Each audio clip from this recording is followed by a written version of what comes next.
This is Brendan Fraser. He was one of Hollywood's most promising rising stars in the early 2000s. And then he disappeared. Major studios stopped working with him. He wasn't getting audition callbacks. He suffered a divorce that resulted in him losing millions of dollars. His body started breaking down. Lawsuits started piling up. It was almost like someone had pushed a button and sent his entire life into a downward spiral. And at the time, there actually was a man in Hollywood who had the power to make or break anyone with a couple of phone calls. His name was Philip Burke, and coincidentally, something happened at a party between Brendan and Philip just before Brendan was seemingly blacklisted from the industry. The craziest part was, Brendan wasn't even trying to expose Philip. He didn't go to the police, he didn't launch a publicity tour, he just privately asked Philip for an apology. But sadly, Hollywood doesn't operate like the real world, and they would make sure that Brendan would regret telling anyone about that night in 2003. But after 2 decades of being silenced, Brendan Fraser finally decided to fight back, and his story would unravel one of Hollywood's most powerful, untouchable networks. Brendan Fraser was getting the kind of worldwide recognition most actors could only dream of, and a lot of this had to do with how he was not afraid of taking on unique and challenging roles. His early claim to fame was acting in the comedy Encino Man as a defrosted caveman, and then the drama School Ties, alongside Matt Damon and Ben Affleck. Fraser maintained his momentum when Disney hired him to play George in George of the Jungle, a parody of Tarzan that went on to be a box office success, making 3 times its production budget. But Fraser's most appealing qualities was that he was friendly and unserious. Like, the industry was doing its best to present Fraser as the next heartthrob, but he just seemed like a chill guy happy to be included.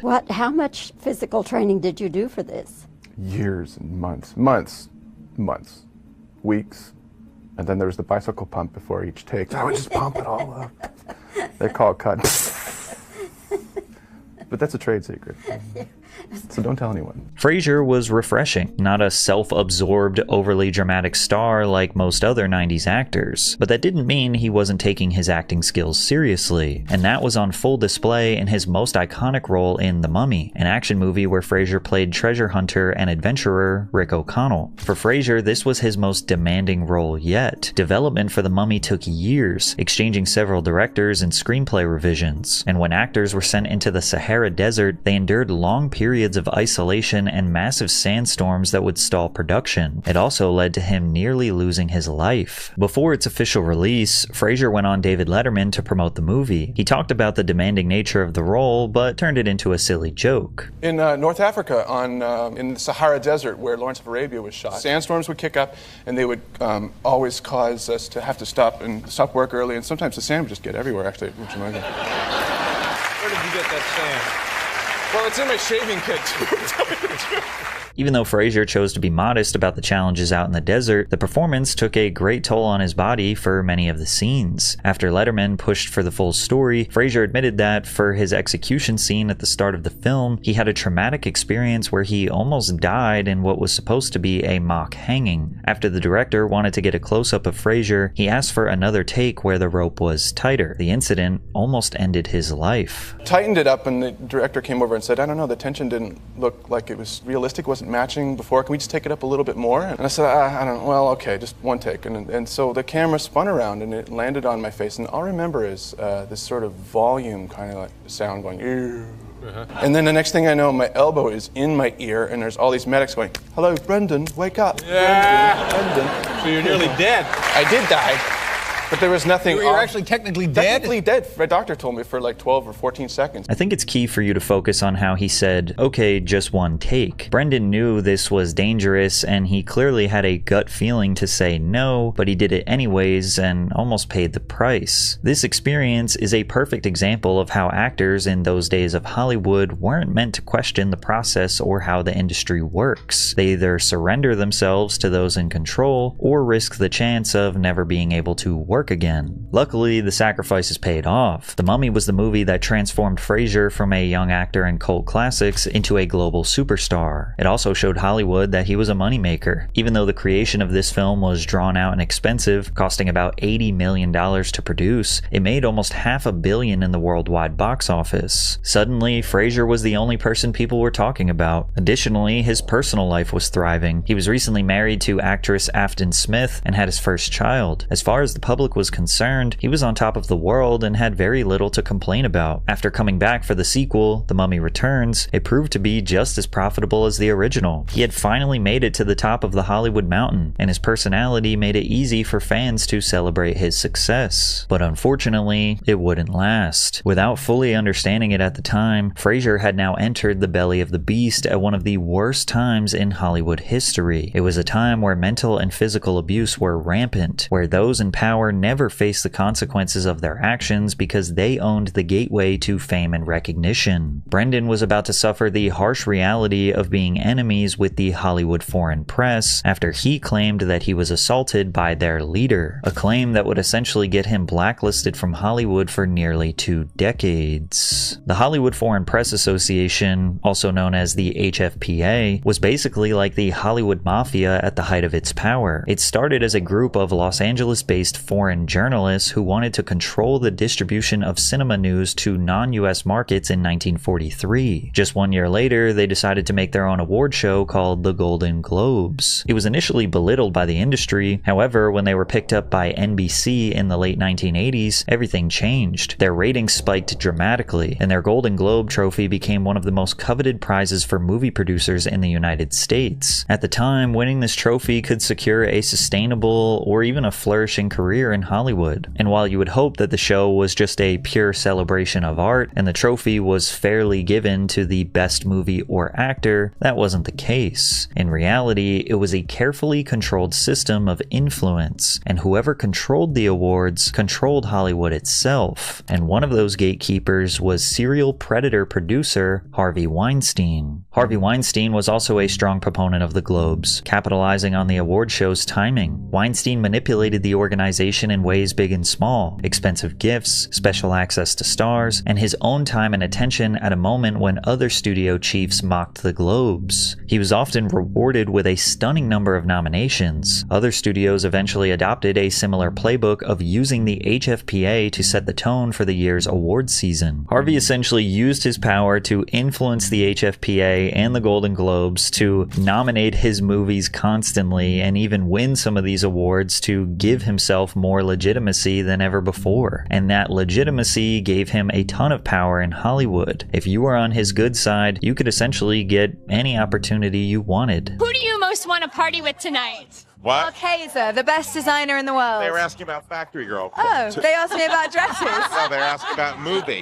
Who are you wearing tonight, Harvey? I'm wearing Factory Girl, a new brand. Yeah, Factory me Girl's too. coming out February 2nd in theaters everywhere. It's my new brand, Factory Girl tie, Factory Girl suit, Factory Factory Girl accessory, and a Exactly. handbag, a purse, a man purse. And who do you most want to party with tonight? Hey? Who do you most want to party with? Harvey Weinstein. In the words of movie star Scarlett Johansson, the HFPA is an organization that was legitimized by the likes of Harvey Weinstein to amass momentum for Academy recognition, and the industry followed suit. Now you have to remember that anyone outside of the Hollywood bubble didn't really know about the power that the HFPA had. Even if the average person cared to find out about who they were, they probably just thought it was a small group of people who vote on the Golden Globes winners, and they probably assumed that they did it fairly. The HFPA used secrecy to their advantage, and they basically started paying people for their silence. According to the New York Times, everyone got a cut. Publicists got paid to steer clients down the pre-show red carpet. Awards strategists began charging studios for advice on how to manipulate the Globe's voters. An HFPA consultant can receive a $45,000 fee for his or her work, a $20,000 bonus if the film earns a Best Picture nomination, and $30,000 if the film wins. Fees flowed to an army of stylists, limo drivers, spray tanners, banquet servers, and red carpet layers, as well as the trade magazines and newspapers that benefited from the additional advertising revenue. This is literally the mafia. The HFPA controls everything from global news coverage about Hollywood to the laborers that are spray tanning and rolling out the red carpet. The HFPA was the Hollywood machine, and one of the key members of that association that made this possible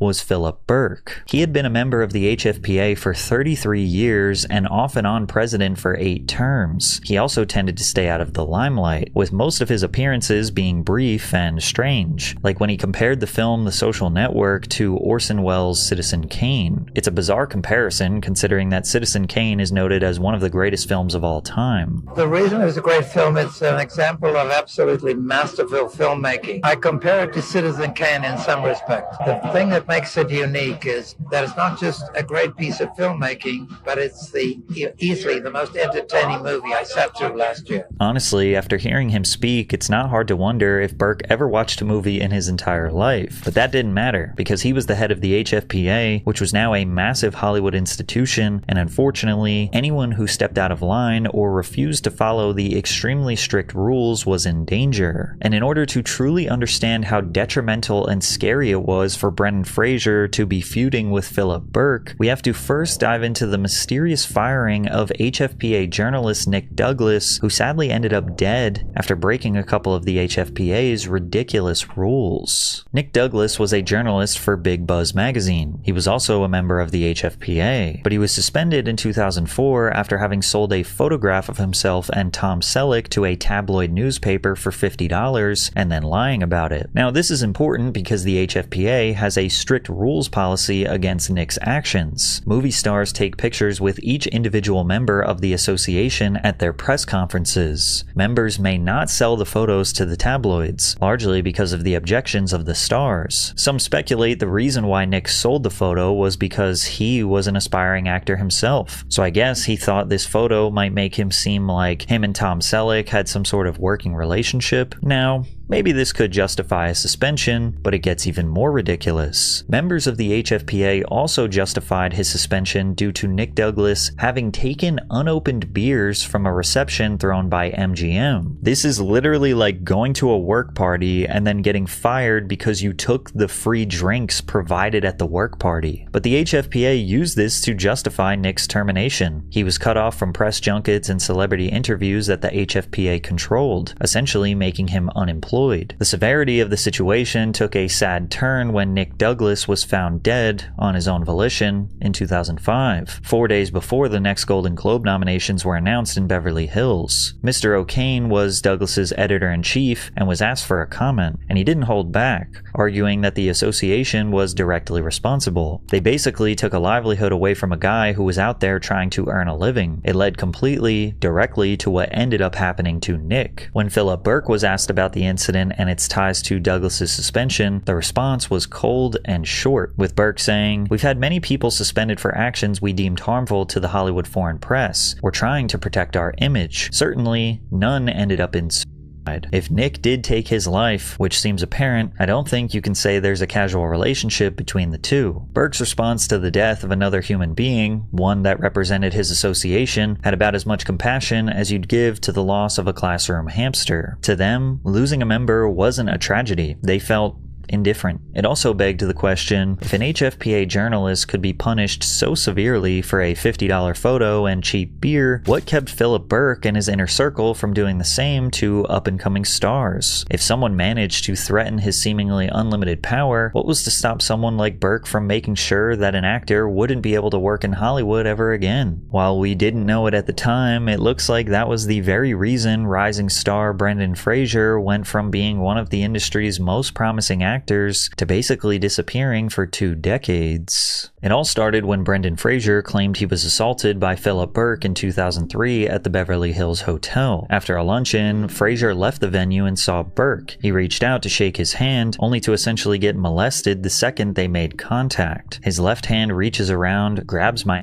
cheek, and one of his fingers touches me in the taint, and he starts moving it around. According to Fraser, the incident left him feeling detached and feeling sick to his stomach, affecting the way he interacted with the outside world. "I felt ill," he said, recalling his emotions after he removed Burke's hand. "I felt like a little kid. I felt like there was a ball in my throat. I thought I was going to cry. I felt like someone had thrown invisible paint on me." Brendan later noted that everything was hazy after the incident. He left the event and thought about telling the cops about what happened, but he ultimately chose to confide in his wife Afton, deciding to keep it quiet in fear of losing his identity or his career. I didn't want to contend with how that made me feel or it becoming part of my narrative, but the trauma of what happened demoralized Fraser to the point where he had trouble living a normal life. Fraser and his representatives reached out to the HFPA to get Burke to write an apology, and while we don't have the full letter, it seems that Burke wasn't very apologetic, later describing the letter saying, "My apology admitted no wrongdoing, the usual. If I've done anything that upset Mr. Fraser, it was not intended, and I apologize." Now, after Brendan got this non-apology from Philip Burke, the HFPA did reach out to Fraser separately. They promised him and his representatives that he would not have to be in the same room with Philip Burke ever again, but Burke denies this, and the HFPA has refused to comment on this part of the story. Keep in mind that the information you just learned was not widely known and discussed. People generally did not know about Brendan Fraser's alleged assault, and even if they did, sadly, back in those days, he probably would have been publicly mocked. And this was a major turning point in Fraser's life and career, one that he'd never fully recover from. He recalled just going through the motions, continuing to work for himself and his family, but battling the fog of depression to the point where he admits to having issues with memory after trying to make sense of what happened to him that day. "I became depressed. I was blaming myself and I was miserable because I was saying, this is nothing. This guy reached around and copped a feel. That summer wore on, and I can't remember what I went on to work on next." After the demoralizing encounter with one of the most powerful men in Hollywood, Brendan Fraser still had a mild screen presence as district attorney in the Oscar-winning film Crash. He also made a few guest appearances in Scrubs, King of the Hill, and The Simpsons. However, his career seemed to be lacking focus. His starring role in the Mummy franchise, while still making money, was underperforming the original two movies that put him on the map. To make matters worse, the physical risks Fraser took in these action movies were taking a toll on his body to the point where he could barely move. "I believe I probably was trying too hard in a way that's destructive. I was put together with tape and ice, just like really nerdy and fetishy about ice packs, screw cap ice packs and downhill mountain biking pads, because they're small and light and they can fit under your clothes. I was building an exoskeleton for myself daily, and after production, the pain didn't stop, with Fraser having to spend a small fortune on multiple surgeries. He told GQ, I needed a laminectomy, and the lumbar didn't take, so they had to do it again a year later. There was a partial knee replacement, some more work on his back, bolting various compressed spinal pads together. At one point, he needed to have his vocal cords repaired. All told, Fraser says he was in and out of hospitals for almost 7 years, and his life only continued to take one dive after another as he and his wife Afton divorced in 2009. Looking at an interview with Afton in 2005, it seemed like she possibly had some regrets about stepping back from her professional life. She made it sound like she was making a sacrifice for Fraser, and lightly touched on how Hollywood couples tend to struggle when they have similar ambitions. So it wasn't because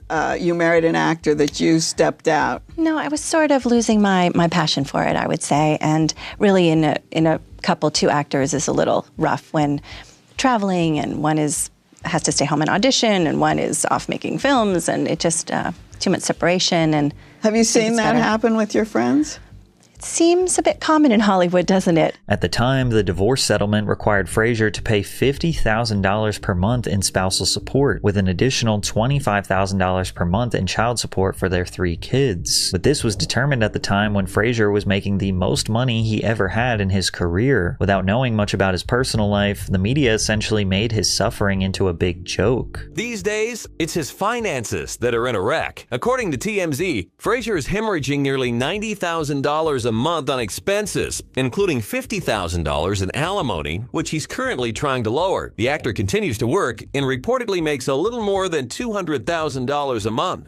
But still, his agents take more than half, and his general fees are costing more than he earns. Also, he's apparently paying $5,000 on mortgage, $25,000 on child support, $34,000 on income tax, and thousands in various other expenses. Luckily, Fraser won't need to call his mummy for money because he's reportedly worth about $25 million. But he may be hoping for another Mummy sequel to help pay the bills. But unfortunately, as far as the public knew, he was just becoming old news, getting smaller and smaller roles. The internet started sharing what was called the Sad Fraser meme, originating from a photo that was taken at his lowest moment. These struggles were becoming so severe that Brendan had to start taking sketchier opportunities. One where he had to file a $3 million lawsuit against producer Todd Moyer for not paying him the money he was promised for a delayed film. And while it's never been fully verified, Moyer fired back with wild allegations, filing a countersuit where Moyer claimed that Fraser punched him repeatedly in the chest on 2 different occasions. The first time in a hotel in Indianapolis where he and Fraser had been working with the screenwriters on The Legend of William Tell. According to the complaint, Fraser, in an intoxicated state, began to physically push, verbally threaten, and punch plaintiff repeatedly in the chest. The second time happened about a year later during a production meeting on Tell. Moyer claims Fraser began screaming threats, then hit him in the chest over 20 times when Moyer refused Fraser's request to hire Charlotte Huggins as a producer on the project. In response, Fraser remained silent, but his lawyer told TMZ that the suit was ridiculous and a desperate attempt from Moyer to avoid paying off his massive debt. By 2013, Fraser was at rock bottom. His career prospects were slim, and he now had to try and renegotiate his divorce settlements with Afton. His lawyers spoke on his behalf, saying Fraser wasn't making nearly enough anymore to pay a settlement of that size. He was still willing to pay the same in child support, but the spousal support was too much to bear. But his ex-wife shockingly disagreed and actually contested the claim and accused him of fraud. The divorce was now getting messy and more public, and Afton claimed that Fraser had $9 million in film contracts that he hid from her at the time of their divorce. Fraser also cited medical issues he was facing as another reason why he had difficulty paying this level of spousal support, as he suffered a back injury after attempting to clear a tree that fell on his property during Hurricane Sandy. Ultimately, he wasn't charged with fraud, but he didn't win the suit either, so his ex-wife got paid. For over a decade, Brendan Fraser did everything he could to keep his personal life private, all while he was struggling with a level of mental, physical, and financial distress that most of us could not possibly imagine. Year after year, he became more and more of a recluse, with only occasional photos popping up where he looked tired and strained from everything falling apart around him. However, Brendan Fraser was about to fight back. After Philip Burke decided to write a memoir where he finally detailed what happened on that night with him and Fraser, along with the rise of the Me Too movement, Brendan was about to go toe-to-toe with the Hollywood machine. People were about to hear the whole story and finally understand that Brendan Fraser likely didn't lose his career because of poor decisions, but rather because those in power did everything they could to make him disappear. By 2015, the HFPA and their weaponization of the Golden Globes was no longer an industry secret. Rumors of bribery and extortion were rampant, and one of the things that brought public attention to this was how underperforming films were somehow competing for Best Picture, like Cher and Christina Aguilera's musical Burlesque, or Angelina Jolie and Johnny Depp's The Tourist, which suspiciously received 3 nods in 2010. Both movies made it to the Golden Globes as masterpieces, even though they were bashed by both critics and audiences as total flops. And this caused a lot of investigative journalists to question what exactly was happening behind the scenes. One of the most damning quotes allegedly proved how the Golden Globes is a hotbed for sexual and financial exploitation. Writers with the New York Times said that they managed to get in contact with an HFPA insider who said, "Sometimes actors will even flirt with members, whatever it takes to integrate themselves. Even though everyone in the industry knows that the awards lack any real credibility, they still generate huge publicity for their movies, and it's a lot easier to curry favor with a few dozen HFPA members than it is to suck up to the Academy." In case there's any confusion at this point as to who the HFPA are and what they do, they're essentially just a group of about 100 journalists who report on and talk about what's going on in Hollywood throughout the year. But then when the Golden Globes comes around, they vote on the nominees as well as the winners. But the industry secret was that basically whoever bribed these people, whoever schmoozed them, wined them, dined them, actors hang out with them, making them feel special because they're just journalists and, ooh, they get to hang out with Tom Cruise today. That makes them feel special and interesting, and in turn they will,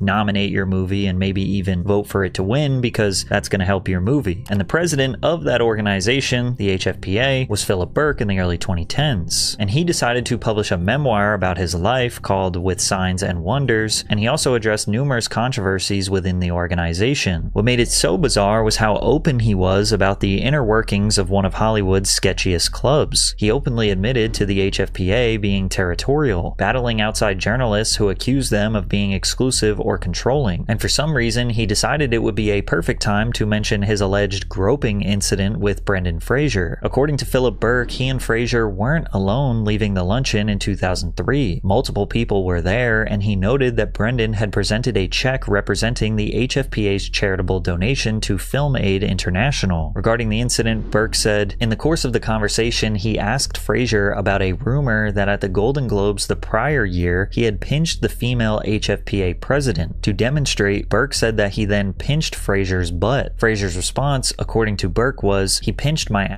or he touched my bod.'" It's kind of funny because this story doesn't really help Burke the way he thinks it helps him. He basically says that they're at this luncheon, they're chit-chatting, and then they talk about how Philip was accused of assaulting the previous HFPA president at the Golden Globes the year prior. And he's like, "Nah, I didn't assault her. Look, I just pinched her butt." And he does it to Fraser. So he essentially is like, "Oh, this is not assault. Here, look, I'll show you." And then he kind of assaults someone again to prove his point. But the thing is, this was written in Philip Burke's memoir, and I just can't imagine that, you know, in the early 2010s, people were dying to read the life story about the HFPA president. Like, I'm sure most people didn't see this or they didn't care. Now, this was reported. There are articles that talk about it, but it's not like this was breaking news. This had happened 10, 12 years ago at that point, so I think most people just probably didn't care. Brendan Fraser, on the other hand, likely got word about what was written in this memoir, and it probably f***ed him up a little bit, because at that time, he had become a bit of a ghost. People were surprised to see Brendan in a sudden uncomfortable appearance. Like, you can see his visible discomfort in this interview about the Showtime series The Affair. For most fans, this wasn't the Brendan Fraser they remembered, pouring sand out of his shoes on David Letterman or walking the red carpet after the box office success of The Mummy. He had sloped shoulders, a vacant stare. He had also been on the verge of tears, with his voice continuing to break as he tried to come up with the right things to say. It's a winning cast, an ensemble. To be invited to join that for a season in an episodic is, for me, new territory professionally. I came of age in the industry working in feature films primarily. And, oh, this is how it works. All right. Hi, kids. Maybe one day I'll have a future in broadcasting too. The only moment when he seemed to come alive was when he discovered a fan in the audience. It was almost like he had forgotten he had fans. Oh, wow. Okay. She's got the Ankh. Is that tattooed on your arm? Yeah. Is that for reals? Yeah. Get out of here. Yeah. Oh, no. Freak. Wow. Wow. Dead serious. So okay, I'm just going to go sit over here. All right.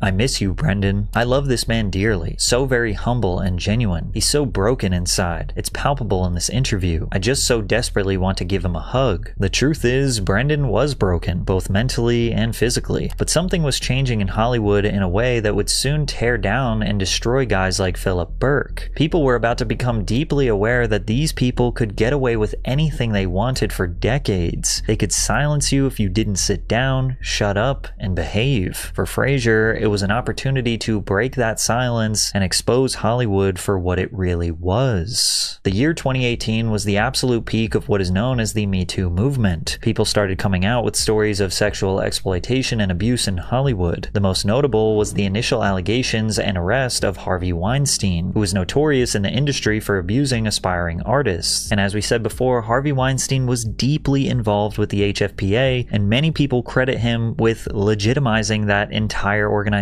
So when Brendan Fraser decided to tell his story about Philip Burke and the entire HFPA organization, people were finally ready to listen to him. In a private interview while caring for his horse, Brendan Fraser told a close colleague from GQ everything he had been hiding for over a decade. "It made me retreat. It made me feel reclusive." It was also here that he shared the details of what I said earlier in the video about Burke reaching around and grabbing his behind. From there, he talked about how he couldn't even find the words to describe this to the authorities, so that's why he never made a case of it. And he also described the immense power of Philip Berk's HFPA and how they likely blacklisted him from Hollywood. I don't know if this curried disfavor with the group, with the HFPA, but the silence was deafening. And that's the thing about being blacklisted. You never can really find out, right? Like, nobody says, you're blacklisted, and then it's over. They usually just quietly ignore you and don't say anything, like you're not even there. That's exactly how Brendan Fraser felt. From there, he described how he lost his sense of self, who I was and what I was doing, and how his work, which was so consistent at his peak, withered on the vine for me. In my mind, at least, something had been taken away from me. I know Rose McGowan. I know Ashley Judd. I know Mira Sorvino. I've worked with them. I call them my friends in my mind. I haven't spoken to them in years, but they're my friends. I watched this wonderful movement, these people with the courage to say what I didn't have the courage to say. Philip Berk publicly responded to the allegation that he blacklisted Fraser, and he stayed cold, saying his career declined through no fault of ours. And while Fraser was invited to attend that year's Golden Globes, he declined. But he did mention that some of his close colleagues wore black clothes with Time's Up pins. It was a small gesture to uplift the stories of all the victims of Harvey Weinstein and to be mindful and careful of elites like Philip Berk. When asked about all of this new support that Fraser was receiving from people in the industry and online, he remained characteristically humble. He just hoped that others would follow the trend and wanted to acknowledge those who spoke out first. Can I be truthful and say I haven't really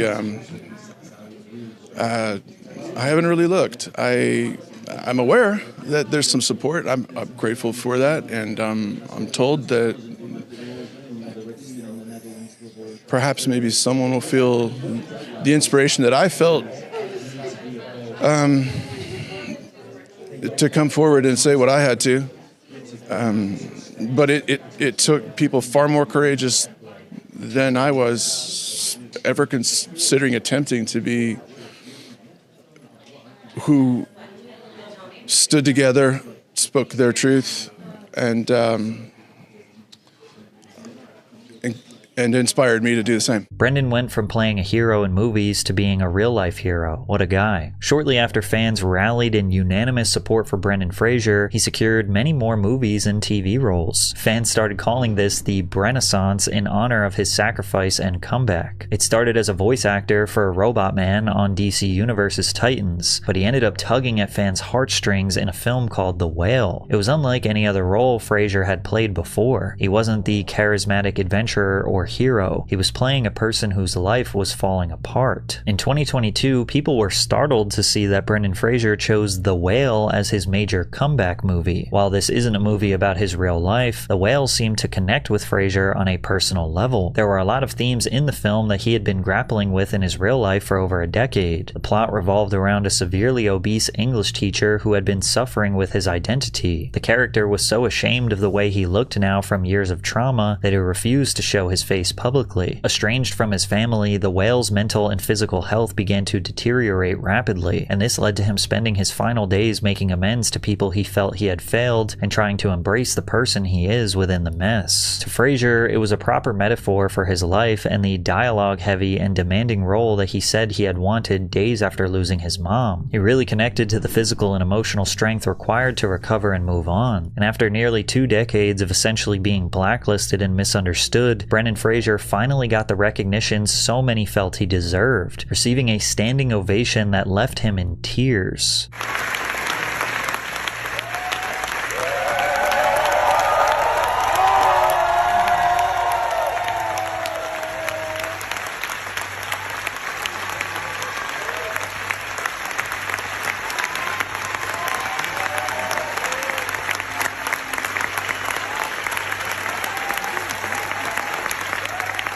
And at this moment, Brendan Fraser truly won. He had to play the long game, suffering countless hardships, but after all the pain he endured, he put it into his art, and The Whale actually ended up winning him an Oscar, which is one of the most coveted awards in the entire industry. I started in this business 30 years ago, and things, they didn't come easily to me, but there was a facility that I didn't appreciate at the time until it stopped.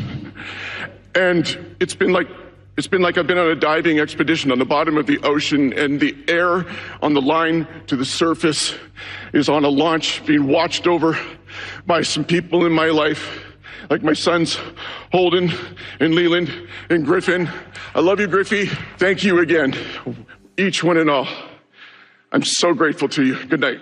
Only in Hollywood could you be blacklisted, judged, chewed up, and spit out, and then they give you a standing ovation 2 decades later for surviving through their disgusting town. But Brendan didn't do this for the recognition or the acceptance of his peers. He is one of the few who actually cares about the art of cinema and acting. He was being rewarded for his art, his performance, and he got to do it in front of his family and friends who witnessed him suffer for so long. Brendan Fraser's story and victory were a massive part of dismantling the HFPA's power. The Golden Globes and the organization running it were attacked from all sides. Even Ricky Gervais was attacking them on the stage of their award show that they hired him to host. Many talented people of colour were snubbed in major categories. Unfortunately, there's nothing we can do about that. The Hollywood foreign press are all very, very racist. So, 5th time.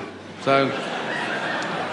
Ultimately, Philip Burke was expelled from the organization in 2021 after some racially charged commentary, and the HFPA was dissolved in 2023, along with the Golden Globes being sold to a new ownership group. There are talks about reviving the HFPA to its former status, and it still partially exists. However, it's nowhere near the massive and corrupt entity that it was when Burke and other members played with people's lives. Brendan's comeback is honorable, and he definitely deserves praise for fighting back against this evil machine. We need more celebrities calling out and detailing what Hollywood was truly like. Kind of like how Jim Carrey detailed the darkness and emptiness that comes with A-list Hollywood fame. But if you want to hear more about that story, check out this video next.